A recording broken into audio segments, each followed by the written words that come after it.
So forward head posture, we may think that we don't have it, but we'll wake up in the morning and have a lot of neck tension and we think that we slept wrong, but actually it's more likely your posture throughout the day. So as we spent most of our days at the computer, naturally our eyes are drawn forward and we jet forward, right? Without us even realizing it. So the ideal posture is having our ears aligned right over our shoulders, right? But if we are looking at something, it's natural for our heads to go forward, like our phones, or when we're driving, right? Like we're trying to see it closer. Let's say you woke up with a really bad creak in your neck and you really need to dig deep. You can use a cane tool. And so you would just place this on your levator scapula. Now you're going to know it's your levator scapula because we already did that stretch where you look down at your opposite hip. So that muscle is going to pop up. So you put it on a trigger point, something that's bothering you, and you look down, and if that muscle is popping up, then you know it's your levator scapula. And instead of moving it around a whole lot, you're going to find the tender spot, and you're just going to hold it for about 30 seconds. And then because it's a hook, you pull forward. So you're pushing with this hand, same side hand, and then you're pulling down with your opposite, and you get into that levator scapula. Now, another part is the upper traps, and that was that side stretch. And so you find the upper traps, which is a little further down, and then you're going to know it's your upper traps because it's going to pop up when you take that lateral bend with your neck. The lateral bend, and you're going to push down. Same thing, you're going to pull down or push forward with same side hand, and then pull with the opposite hand. Feels so good. Another thing that feels really good is if you take two tennis balls, or in this case, two lacrosse balls, and you put them in a sock and tie a little knot. You can put them right at your suboccipitals, right here, under the skull. It kind of fits in there nicely, and you can lie down with this. And then you can just kind of turn your head side to side, forward and back a little bit, and it gives quite a nice little massage.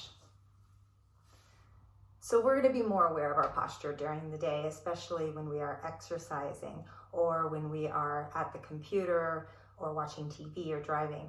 But let's say you already have adhesions in your neck. You have this built up tension in some of your muscles. So a few stretches that you can do for yourself are your upper traps.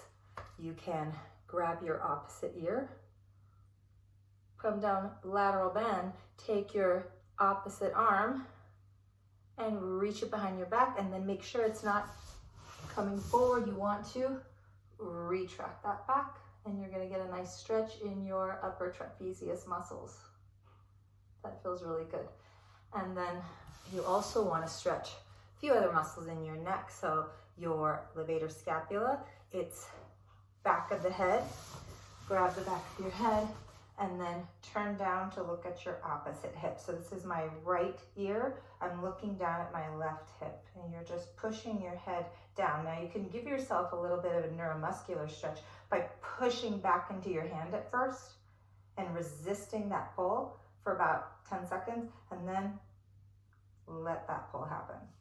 So another stretch is your sternocleidomastoid, and that is this big muscle that juts out in the front of your neck. So opposite arm behind the neck, behind the back, push back your shoulders, and then look up.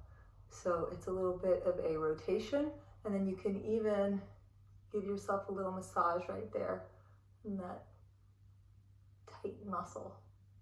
So first you want to strengthen the deep cervical flexors, which are very weak. So you can use an exercise ball, place it on the wall, put your head into the ball, and then you're just going to do those chin tucks. So hold, and then slowly come down. Push back up, and then slowly come down.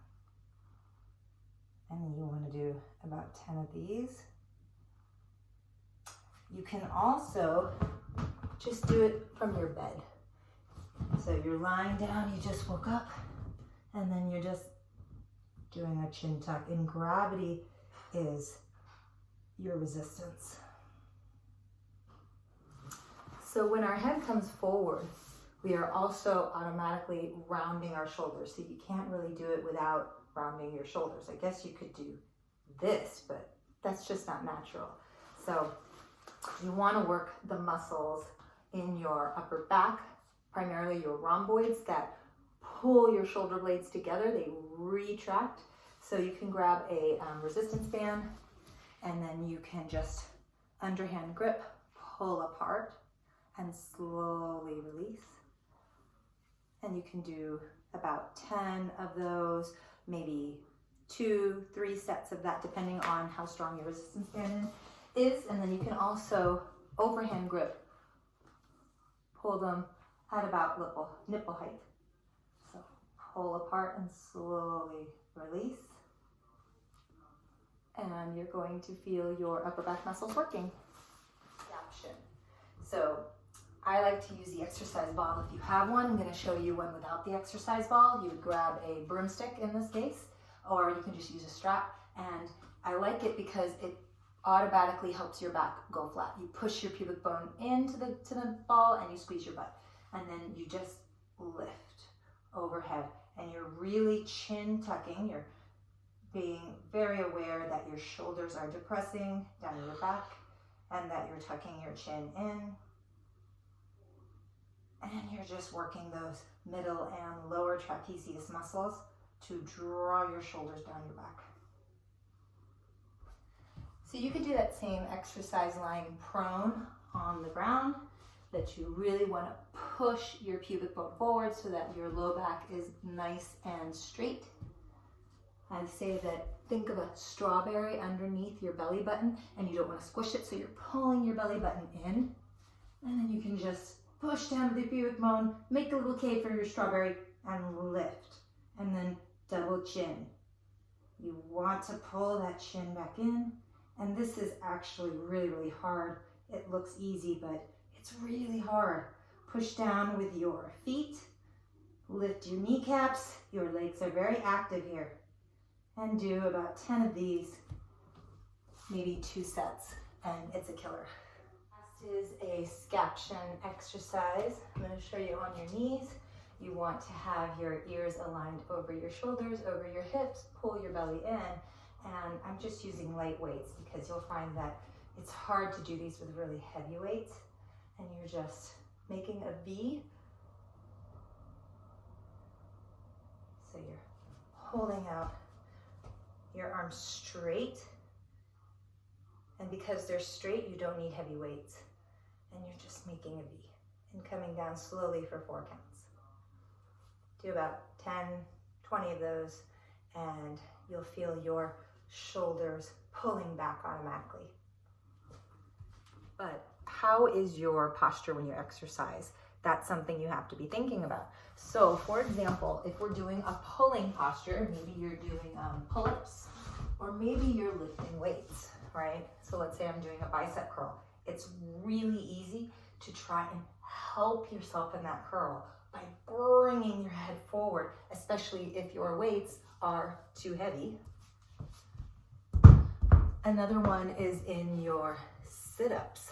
When we sit up, we often bring our head forward, right? So you want to actually push your head back into your hands. Maybe you use fists, maybe you grab the back of your head. So in your push-ups or your plank, you want to be sure that you aren't dropping your head. Your neck is also part of your spine, so you need to chin tuck, lift the back of your head, draw your shoulders down your back. You want to retract, pull down your shoulders down your back so that you activate the lower part of your traps, not just using your core upper traps all the time. So let's say we're in yoga and we're doing chair pose, or you're in overhead squat. You're doing exercises and you're lifting weights, right? And so when you sit down or squat, you reach your arms overhead. Let's say this is chair pose. You want to make sure you are not, boom, elevating your shoulders like this, because when you elevate your shoulders, automatically your head juts forward. Same thing with an overhead squat. You don't want to drop your head forward and look down. You want to be looking up and tucking your chin. So I am lying down with my strap behind my head. See, the strap is all along my spine. And so these would be for very low curls where you keep your mid back on the ground and you just lift your shoulders up to about, nipple height. And so you grab the strap a couple inches above your head and then you push your head back into the strap and it causes chin tuck, which is what you want, right? You want to push back. You want to activate these deep cervical flexors in your neck that have become weak over time. So you push back, and then as you curl up, you're pushing back and you're creating that resistance for yourself. So as you push up, your abdominals have to work harder because you are pushing back into the strap. Now you can do the same thing with your hands. You can push your head back into your hands as you sit up, okay? Because what most of us want to do is come up with our neck, and that is only going to be a pain in the neck.